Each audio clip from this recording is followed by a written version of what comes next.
It was a bright Sunday morning on the outskirts of Phoenix, Arizona, the kind of morning where the sun painted gold on the pavement, and people strolled with iced coffees and quiet smiles. But peace doesn't always last long. Eleanor Brooks, 76, was walking back from the farmer's market with a small brown paper bag of apples and bread. She had lived in the neighborhood for over 40 years. Everyone called her Miss Ellie, the lady who still baked pies for her neighbors and fed stray cats behind the old library. As she turned the corner toward her street, a black car screeched to a halt beside her. Two masked men jumped out. "Hand over your purse, old lady," one barked, pointing a gun at her trembling hands. Miss Ellie froze. Her heart pounded so hard she thought she might faint. "Please, it's just my pension money," she whispered, her voice shaking. The man snatched the bag from her arm, ripping the strap. The other shoved her to the ground, and she cried out as her apples scattered across the concrete. Within seconds, the car sped off, leaving dust and silence behind. From across the street, inside Rosie's diner, a group of leather-clad bikers had seen the whole thing.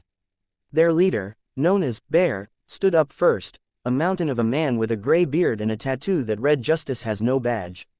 The other patrons went quiet as he slammed his coffee mug down and said one word: "Let's ride." In an instant, engines roared to life. The ground vibrated as 6 bikers tore out of the parking lot, helmets on, chrome flashing in the sunlight. They weren't just any bikers, they were members of a local veteran riding club called the Iron Saints. They'd all served in the military, and though they'd traded rifles for Harleys, their sense of duty never faded. Bear took the lead, eyes locked on the black car speeding down Main Street. "Left turn coming up, I got eyes," shouted Tank, the youngest of the group, through his comms. The chase tore through the quiet streets. The thieves weaved between cars, panicking as the roar of the motorcycles grew louder behind them. Within minutes, they hit a dead-end alley near an old auto shop. Bear revved his engine and blocked their escape. The other bikers surrounded the car like wolves circling prey. "Out, now," Bear ordered, his deep voice echoing. One of the robbers lifted his gun shakily, but before he could aim, a biker named Ghost dismounted and kicked it out of his hand with military precision. The weapon clattered to the ground. The thieves raised their hands, faces pale. "You thought an old lady would be easy, huh?" Bear growled. "Wrong town for that, boys." They called the police and waited, making sure the men didn't move an inch. When the officers arrived minutes later, Bear handed over the stolen purse himself. But what mattered most wasn't the arrest, it was what happened next. The bikers rode back to where Miss Ellie sat on the curb, clutching her scraped knee, tears streaking down her face. When Bear approached and held out her purse, she gasped. You got it back." "Yes, ma'am," he said softly, handing it to her like it was made of glass. "You're safe now." Miss Ellie's eyes welled up. "I don't know how to thank you." Bear smiled. "Just keep baking those pies, ma'am. That's thanks enough." The bikers helped her to her feet and walked her home, making sure her door was locked and her cat was fed.